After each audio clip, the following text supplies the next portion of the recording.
What if I told you that the person who saved a billionaire's life wasn't a world-renowned surgeon, wasn't a medical genius with decades of training, but was someone the doctors initially dismissed as just a help?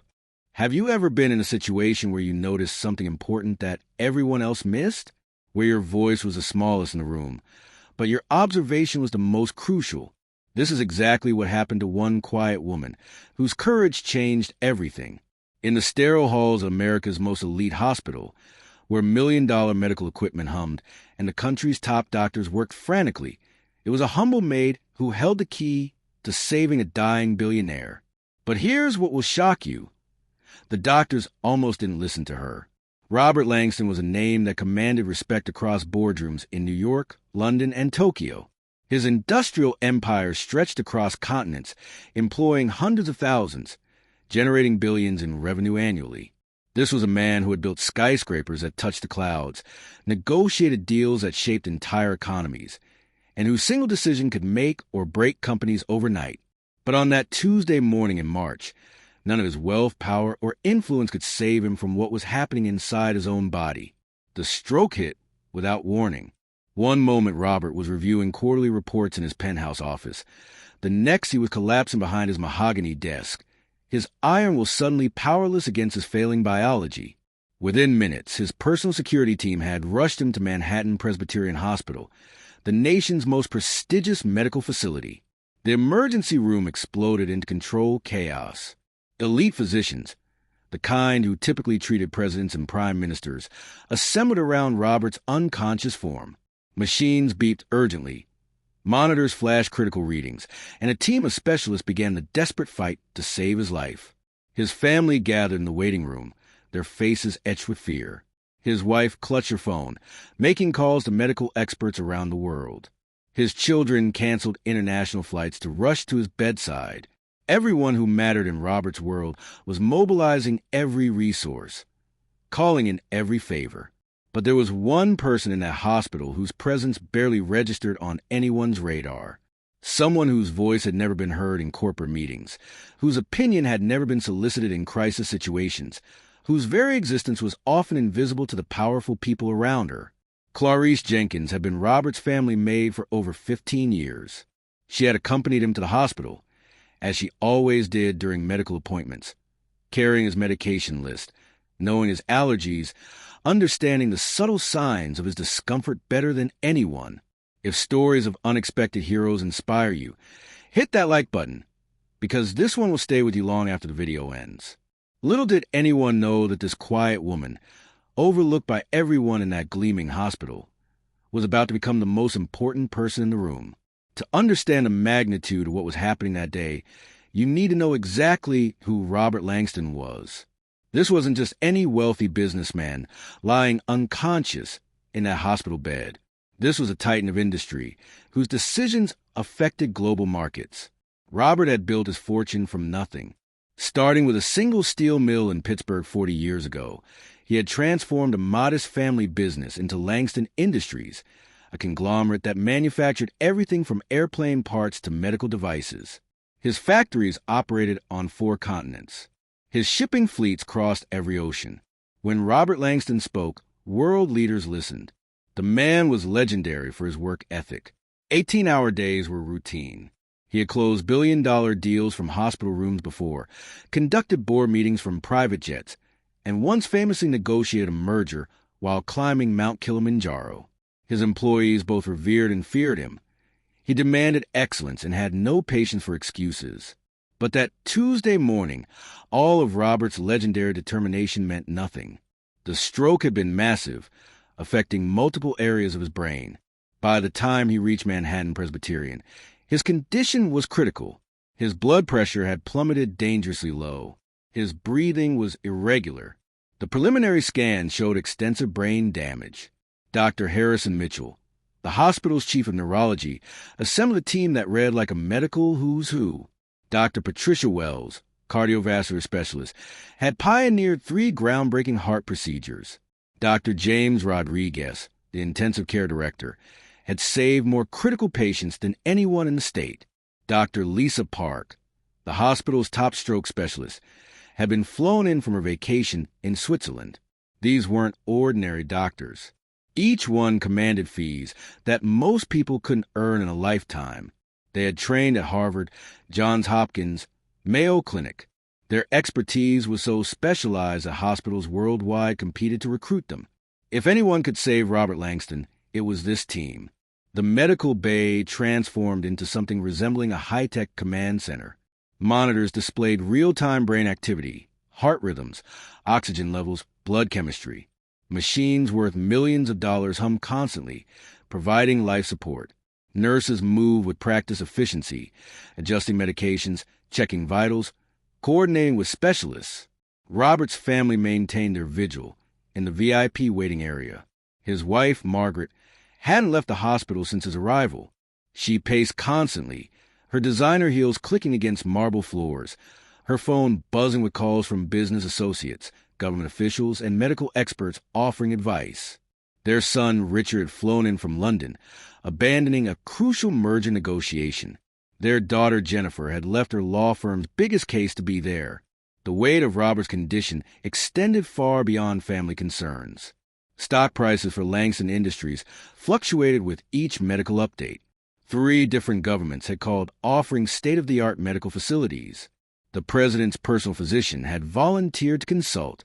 This was more than a medical emergency. It was a global business crisis. But amid all this high-stakes drama, one person moved through the hospital corridors almost invisibly. Clarice Jenkins was 62 years old, though her steady movements and alert eyes made her seem younger. She had worked for the Langston family for 15 years.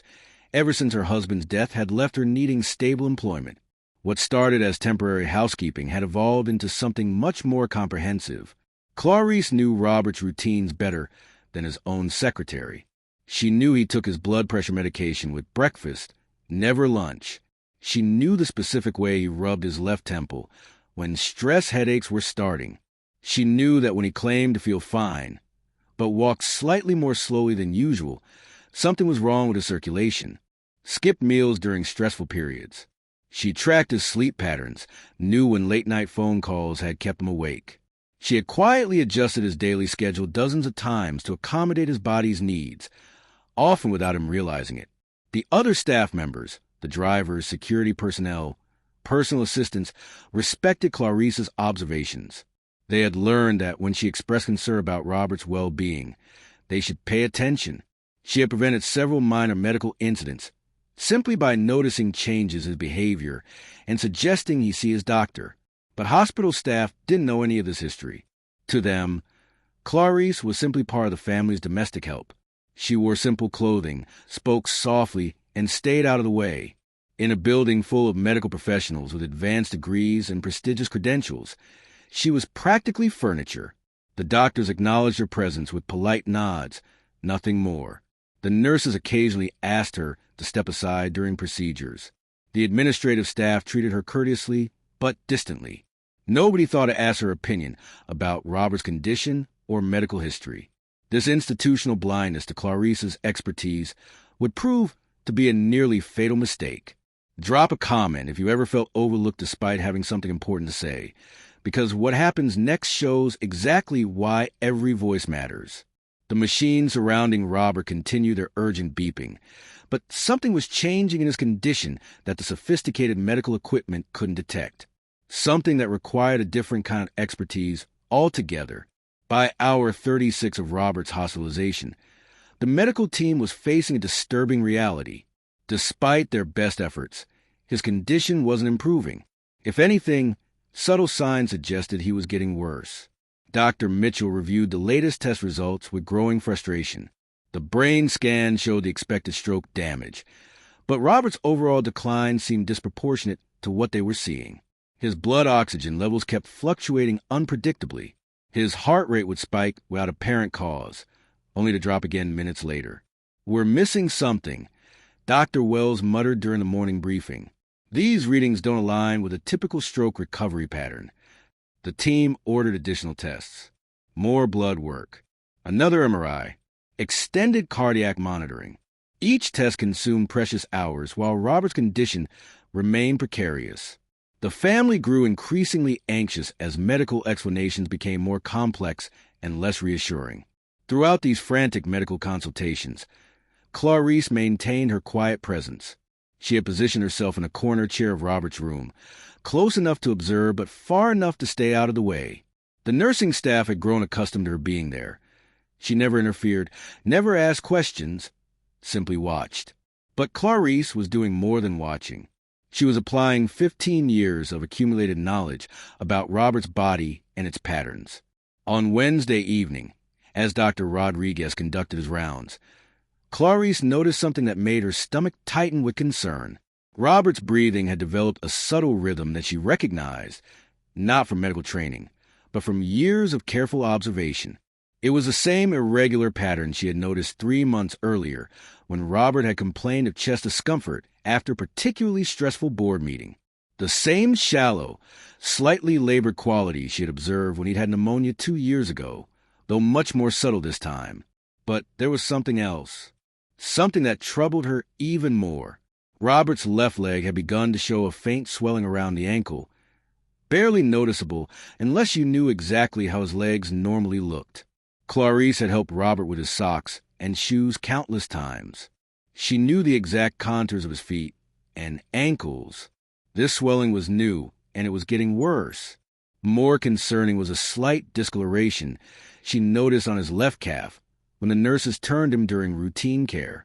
It looked like a bruise, but Robert hadn't fallen or been injured. The mark was deep and oddly shaped, different from typical bruising. Clarice's mind began connecting patterns that the sophisticated medical equipment couldn't detect. The breathing irregularities, the unexplained heart rate spikes, the leg swelling, the unusual discoloration. Her late husband had been a paramedic before his death, and she had absorbed more medical knowledge than most people realized through their conversations. She remembered him describing cases where patients had developed blood clots after periods of immobility. Robert had been unconscious and bedridden for almost 2 days now. His circulation was compromised from the stroke. The conditions were perfect for clot formation. But Clarice faced a dilemma that had nothing to do with medical knowledge and everything to do with social hierarchy. How could she, a domestic worker with no formal medical training, suggest that a team of elite doctors had missed something critical? She spent hours wrestling with this decision. Every instinct told her that Robert was developing a secondary complication that the medical team hadn't identified. But every social conditioning told her to stay quiet, to trust the experts, to not embarrass herself by overstepping boundaries. The internal battle was exhausting. She watched Robert's monitors, noting patterns that seemed to confirm her fears. She observed the nursing staff, looking for signs that they had noticed what she was seeing. But the medical professionals remained focused on stroke recovery protocols, not looking for complications outside their immediate specialty. By Thursday morning, Clarice could no longer ignore her growing certainty that something was seriously wrong. The swelling in Robert's leg had increased noticeably overnight. His breathing episodes were becoming more frequent. During one particularly concerning episode, his oxygen saturation had dropped significantly before recovering. She needed to find someone who would listen. Clarice had observed the hospital staff dynamics carefully over the past 2 days. Most doctors barely acknowledged her existence. The attending physicians were too busy and too hierarchical to consider input from someone they saw as unqualified. But there was one nurse who had nurse Patrice Reynolds had been consistently kind to Clarice, treating her with genuine respect rather than polite dismissal. More importantly, Patrice had demonstrated something rare in that high-pressure environment. She actually listened when people spoke, regardless of their position. Clarice had watched Patrice take seriously the concerns of junior nurses, had seen her advocate for patients when family members raised questions, had observed her challenge doctors when she felt patients' safety was at stake. If anyone would listen to an outsider's medical concerns, it would be Patrice. But approaching Patrice meant crossing a line that could have serious consequences. If Clarice was wrong, she would humiliate herself and potentially damage the family's relationship with the hospital staff. If she was right but couldn't communicate her concerns effectively, she might waste valuable time while Robert's condition worsened. Thursday afternoon, during a shift change when the room was temporarily quiet, Clarice made her decision. Hound different qualities. She approached Patrice near the nursing station, her heart pounding with nervous energy. The conversation she was about to initiate would either vindicate years of careful observation and genuine concern for Robert's well-being, or would mark her as someone who had grossly overstepped her place in the medical hierarchy. "Nurse Reynolds," Clarice said quietly, "I need to share something with you about Mr. Langston's condition." Patrice looked up from her charts, her expression attentive rather than dismissive. "What have you noticed, Clarice?" That simple question, "What have you noticed?" rather than, "Who are you to have an opinion?" gave Clarice the courage to continue. But what happened next would either validate her decision to speak up or expose her as someone who had dangerously misunderstood her role in Robert's care. The next few minutes would determine whether a maid's observations could save a billionaire's life, or whether the rigid hierarchies of modern medicine would silence a voice that desperately needed to be heard. Patrice Reynolds had been a nurse for 22 years. She had learned to read people as carefully as she read medical charts, and something in Clarice's voice told her this wasn't a casual concern. "Show me what you're seeing," Patrice said, setting down her paperwork and following Clarice back to Robert's room. Clarice felt her hands trembling slightly as she approached Robert's bedside. This was it, the moment where her observations would either be validated or dismissed. She took a deep breath and began explaining what she had noticed. "His breathing," Clarice said quietly, pointing to Robert's chest. "Watch the rhythm. It's not the same as yesterday. There's a catch in it every few breaths, like he's working harder than he should be." Patrice observed for several minutes, her trained eyes focusing on details she might have otherwise attributed to normal stroke recovery complications. But as she watched more carefully, she began to see what Clarice meant. There was indeed a subtle irregularity that didn't match typical post-stroke breathing patterns. "His left leg," Clarice continued, gently lifting the hospital blanket. "Look at the ankle compared to the right one. And there's a mark on his calf that wasn't there 2 days ago." Patrice examined Robert's legs with new attention. The swelling was subtle but unmistakable once pointed out. The discoloration on his calf looked exactly like what she had been trained to recognize in her continuing education courses on thrombosis identification. "How long have you noticed these changes?" Patrice asked, her professional demeanor shifting into high alert. "The breathing started yesterday evening. The swelling began overnight. But I wasn't sure if I was seeing things correctly until this morning when it got worse." Patrice felt her pulse quicken. Clarice's observations aligned with textbook symptoms of pulmonary embolism, a blood clot that had likely formed in Robert's leg and potentially traveled to his lungs. It was a complication that could be easily missed in stroke patients because many symptoms overlapped. "I need to get Dr. Rodriguez immediately," Patrice said, her voice urgent but controlled. "Clarice, you may have just saved his life." But when Patrice approached Dr. Rodriguez with Clarice's observations, his initial reaction was exactly what Clarice had feared. "A maid thinks she's diagnosed a pulmonary embolism?" Dr. Rodriguez said, not bothering to hide his skepticism. "Patrice, I appreciate thorough nursing care, but we can't order expensive tests based on observations from untrained personnel." "Doctor, I've examined the patient myself," Patrice insisted. The symptoms aligned perfectly with PE presentation. The leg swelling, the breathing irregularities, the unexplained oxygen fluctuations we've been seeing. Dr. Mitchell, overhearing the conversation, joined them with visible irritation. "We're dealing with a complex stroke case here. The last thing we need is diagnostic confusion from well-meaning but unqualified observers." The dismissal stung, but Patrice had dealt with medical hierarchy before.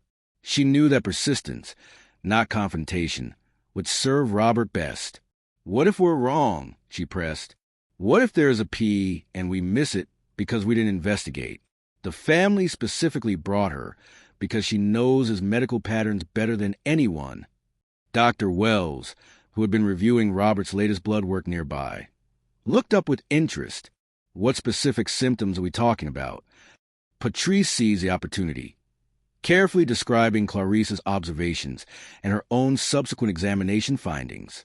She spoke in precise medical terminology, translating Clarice's intuitive observations into clinical language that carried more weight with the physicians. "The D-dimer levels from this morning were elevated," Dr. Wells noted, reviewing Robert's lab results with fresh perspective.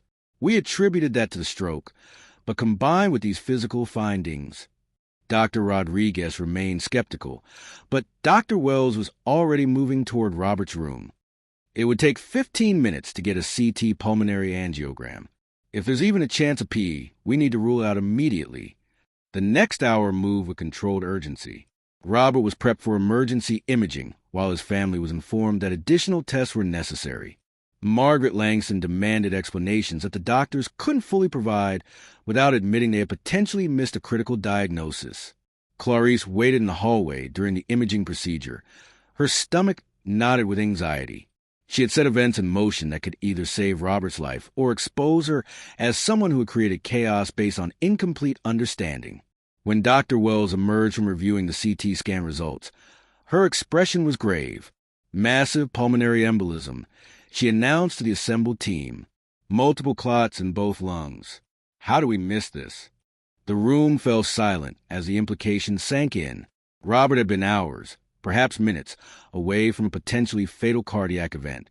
The clots had been systematically blocking blood flow to his lungs, while the medical team focused exclusively on stroke recovery.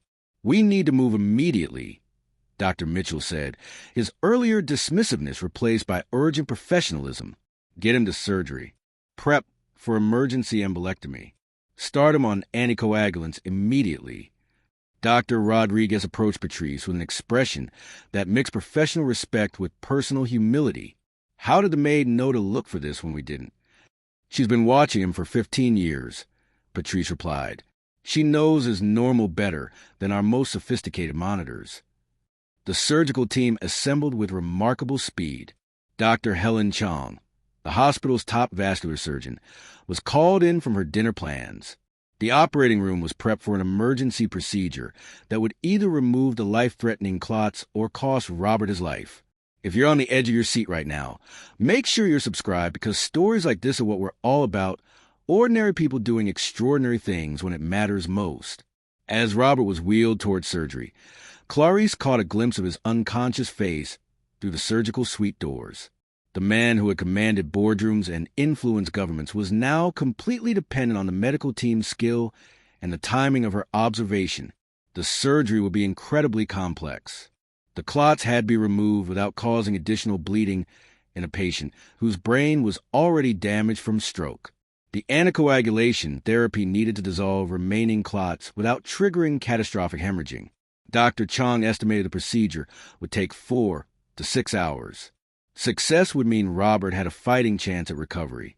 Failure would mean that Clarice's intervention, while medically sound, had come too late. Margaret Langston paced the surgical waiting area, finally understanding that her husband's survival had depended on someone she had barely noticed for 15 years. The irony wasn't lost on her. In a building full of medical experts, the person who had identified the life-threatening condition was someone whose medical training consisted entirely of compassionate observation. The surgical clock began ticking, marking what would either be Robert's salvation or his final hours. Everything now depended on whether the damage could be reversed and whether the medical team could correct their oversight in time. The surgery stretched into its 7th hour. What Dr. Chong had estimated as a 4 to 6 hour procedure had become a marathon of precision and endurance as the surgical team encountered complications that pushed their expertise to its limits. The clots were more extensive than the imaging had revealed. Years of high-stress living had left Robert's cardiovascular system more fragile than expected. Each clot removal required painstaking care to avoid triggering bleeding that could prove fatal given his stroke-compromised condition. In the surgical waiting area, 3 generations of the Langston family maintained their vigil. Margaret had stopped pacing and now sat rigidly in her chair, clutching a cup of cold coffee she hadn't touched in hours. Richard had canceled 3 international conference calls. Jennifer had instructed her law firm to postpone the biggest case of her career indefinitely. But perhaps the most profound change was in how they viewed Clarice. For the first time in 15 years of employment, the Langston family was truly seeing their maid, not as part of the household furniture, not as someone who simply maintained their domestic environment, but as a person who had potentially saved the patriarch's life. "How did you know?" Margaret asked Clarice during the long wait. How did you see what all those doctors miss? Clarice considered the question carefully.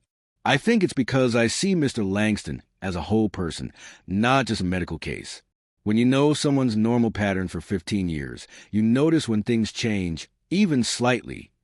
At 2:17 a.m., Dr. Chong finally emerged from the operating room, her surgical scrubs showing the evidence of the lengthy procedure. Her expression was cautiously optimistic, though exhaustion was evident in her eyes. We removed multiple clots from both lungs, she announced to the gathered family. The procedure was successful, but Mr. Langston's recovery would depend on how well his system responds to the trauma of both the stroke and the surgery. The next 48 hours would be critical. Robert's body needed to heal from multiple insults, while his brain recovered from the original stroke. The anticoagulation therapy had to continue, balancing the need to prevent new clots against the risk of bleeding complications. But on Saturday morning, something remarkable happened. Robert opened his eyes. Not the vacant stare that families sometimes mistake for consciousness, but actual awareness. His gaze found Margaret's face and held it. His fingers moved when she squeezed his hand. Most remarkably, when Dr. Mitchell asked him to blink twice if he could hear them, Robert complied immediately. This is extraordinary, Dr. Mitchell admitted to his colleagues during rounds. Given the extent of both the stroke and the P, we expected months of rehabilitation, if recovery was possible at all. The improvement continued steadily. Robert's speech returned gradually, first single words, then short phrases, then complete thoughts. His motor functions, while not perfect, showed remarkable restoration considering the initial damage. The physical therapy team was astonished by his progress. By the second week, Robert was sitting up in bed, conducting limited business calls, and engaging in meaningful conversations with his family. The man who had been hours from death was displaying a recovery that defied every medical prediction. Dr. Wells later explained to the family that Clarice's early intervention had been the crucial factor. If the pulmonary embolism had gone undetected for even another 12 hours, the outcome would have been very different. The clots were massive. We're talking about a situation that's fatal in over 60% of cases, even when detected promptly. The transformation wasn't limited to Robert's physical recovery. The entire dynamic within the Langston household began shifting in ways that surprised everyone. Robert, once he fully understood what had happened, requested a private conversation with Clarice, the woman who had cleaned his offices, prepared his meals, and managed his household routines for 15 years, suddenly found herself sitting beside his hospital bed, being thanked by one of the most powerful men in America. "You saved my life," Robert said simply. "Not the doctors, not the machines, not the money. You did. And I need to understand how I was so blind and not see the value you brought to my life long before this crisis." Clarice, characteristically humble, tried to deflect the praise. "I just noticed things, Mr. Langston. Anyone who knew you well would have seen the same signs." "But that's exactly the point," Robert replied. "You didn't know me well, better than my business partners, better than my advisors, better than people I've worked with for decades. How did I never recognize that?" The conversation lasted over an hour, with Robert asking detailed questions about her observations over the years, her background, her thoughts on his health patterns. For the first time in their 15-year relationship, he was genuinely listening to her as an individual rather than simply receiving her services. The hospital staff, meanwhile, was undergoing its own transformation. The story of how a Maid had diagnosed what a team of elite physicians had misspread quickly through the medical community. It became a case study in the importance of comprehensive patient observation and the dangers of hierarchical thinking in medical settings.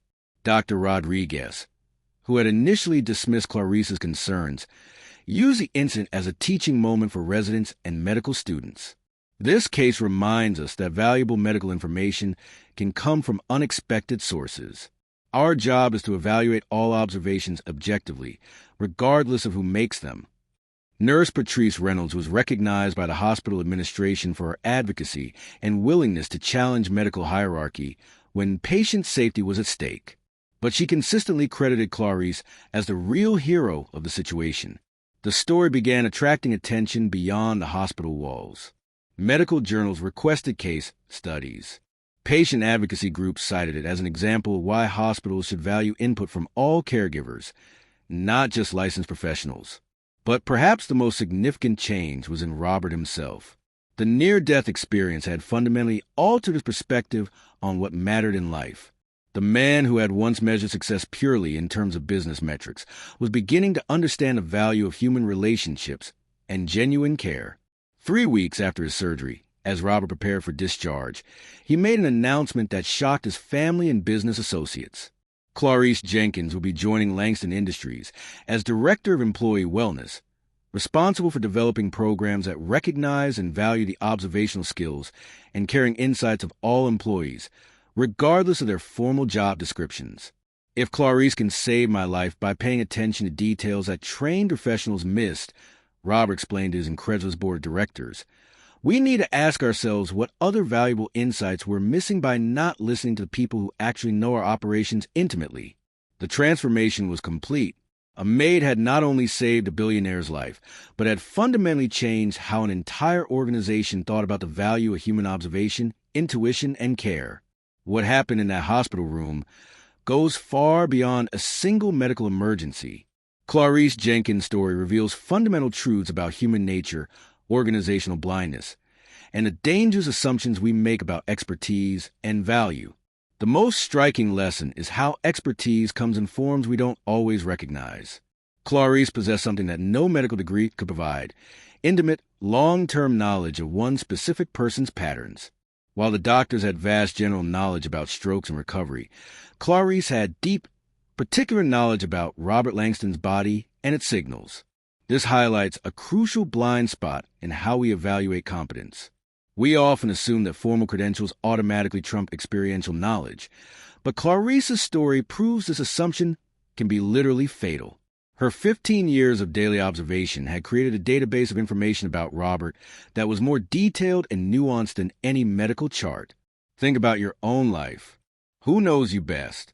Is it the professionals you occasionally consult, or the people who see you every day? Your family members often notice when you're getting sick before you do. Your close colleagues recognize your stress patterns. Your long-term friends can detect changes in your mood that you haven't even acknowledged yourself. Clarice's courage to speak up despite social barriers reveals another powerful truth. The most important voice in the room is often the quietest one. She had every reason to stay silent. The social hierarchy was clear. The potential for embarrassment was enormous. The doctors had impressive credentials and sophisticated equipment. But she spoke anyway, because she understood that Robert's life mattered more than her comfort zone. How many times have you stayed quiet when you noticed something important? How often have you deferred to authority even when your instincts told you something was wrong? Clarice's story reminds us that sometimes the most valuable contribution we can make is simply sharing what we've observed. The medical team's initial dismissal of Clarice reveals how institutional bias can blind us to valuable information. This wasn't malicious. These were skilled, dedicated professionals trying to save a life. But their unconscious assumptions about who possesses valuable medical insights nearly cost Robert his life. Every organization struggles with this challenge. Companies miss crucial market insights because they don't listen to frontline employees who interact with customers daily.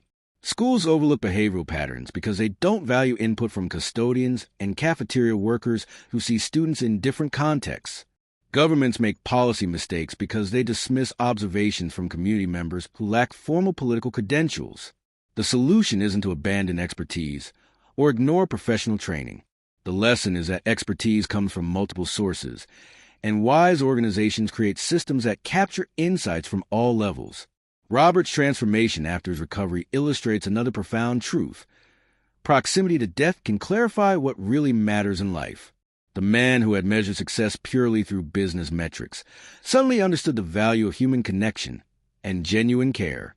But here's what makes this story even more remarkable. Robert didn't just have a personal awakening. He translated his new understanding into systematic change. Creating the Director of Employee Wellness position wasn't just about rewarding Clarice. It was about institutionalizing the lesson that valuable insights can come from unexpected sources. This reflects mature leadership, the ability to learn from near disasters and implement changes that prevent similar blindness in the future. How many leaders would have simply thanked Clarice privately and continued operating exactly as before? The story also reveals a hidden expertise that exists all around us. Clarice wasn't unique in possessing valuable observational skills. She was unique in having the courage to share them and finding someone willing to listen. Think about the people in your daily life who notice details others miss. The administrative assistant who recognizes patterns in client complaints. The maintenance worker who understands building systems better than the engineers. The receptionist who can read visitors' moods and intentions. These individuals often possess insights that could prevent problems, improve processes, or identify opportunities. But organizational hierarchies frequently prevent their voices from being heard by decision makers. Clarice's story provides a blueprint for breaking through these barriers. She found an ally in Nurse Patrice, someone who was willing to listen and advocate upward. She communicated her observations in specific, factual terms rather than general concerns. She persisted despite initial dismissal. The broader implications extend beyond individual situations. In an age of increasing specialization and technological complexity, we risk losing sight of the value of holistic, human observation. Clarice's success came not from competing with medical technology, but from providing something technology couldn't: contextual knowledge based on long-term, caring attention. This has profound implications for how we think about artificial intelligence, automation, and the future of work. While machines excel at processing vast amounts of data, human beings excel at recognizing subtle patterns within specific contexts. Clarice's ability to notice meaningful changes in Robert's condition came from years of caring observation that no algorithm could replicate. Her story also demonstrates that heroism rarely looks like we expect it to. There were no dramatic speeches, no obvious moments of bravery, just a quiet woman who noticed important details and found the courage to share them with someone who would listen. This kind of everyday heroism is accessible to all of us. We don't need special training or dramatic circumstances. We need attention, compassion, and the willingness to speak up when we notice something important. The transformation that followed Clarice's intervention proves that individual actions can create waves of positive change that extend far beyond their original scope. One moment of courage in a hospital room eventually changed how an entire corporation thought about employee value and organizational listening. Your observations matter. Your voice has value. The patterns you notice, the details you see, the connections you make. These insights could be exactly what someone needs to hear, even if you don't have formal credentials or official authority. 6 months later, Robert Langston returned to work with a perspective that surprised everyone who knew him. The man who had once scheduled 18-hour days now made time for meaningful conversations with employees at every level. The CEO, who had previously communicated only through formal meetings, now walked through different departments, asking questions and actually listening to the answers. Clarice Jenkins, in her new role as Director of Employee Wellness, had implemented programs that revolutionized how Langston Industries operated. Employee suggestion systems were redesigned to capture observations from maintenance staff, administrative assistants, and frontline workers. The company began recognizing that the people closest to daily operations often possess the most valuable insights about efficiency, safety, and customer satisfaction. But the most powerful change wasn't in corporate policies. It was in how people throughout the organization began to see each other. When word spread about how a maid had saved the CEO's life by noticing what doctors missed, it fundamentally shifted assumptions about whose observations mattered. The story became legendary within the company, but more importantly, it became a living example. Employees began speaking up about safety concerns, process improvements, and customer feedback they had previously kept to themselves. The organizational culture transformed from one that valued only formal expertise to one that recognized wisdom could emerge from any corner of the company. Clarice's legacy extends far beyond a single medical emergency. Her courage to speak up when it mattered most created a model for how organizations can tap into the collective intelligence of all their people. Her story proves that sometimes the most important qualification for solving a problem isn't a degree or a title. It's caring enough to pay attention and being brave enough to speak up. Today, Robert Langston is not just alive. He's living differently. He credits Clarice not just with saving his life, but with teaching him how to truly see the people around him. Their relationship evolved from employer and employee to mutual respect between two people who understand that everyone has something valuable to contribute. The maid who noticed what others missed became a director who helps others find their voices. The billionaire who almost died became a leader who understands that the most valuable assets in any organization are the people who care enough to pay attention to details that matter. If this story moved you, share it with someone who needs to hear it. Like this video if you believe the heroes come in all forms, and subscribe for more incredible true stories that will change how you see the world. Clarice Jenkins reminds us that heroism isn't about dramatic gestures or extraordinary circumstances. Sometimes it's about a quiet person who notices important details, finds the courage to speak up, and refuses to let social barriers prevent them from doing what's right. Sometimes the most important voice in the room is the quietest one. Sometimes the person who saves the day is the one everyone overlooks. And sometimes, just sometimes, it takes someone unexpected to remind all of us that every human being has value, wisdom, and the power to change everything. The next time you notice something important, remember Clarice. Your voice matters, your observations count, and your courage to speak up might just save someone's life.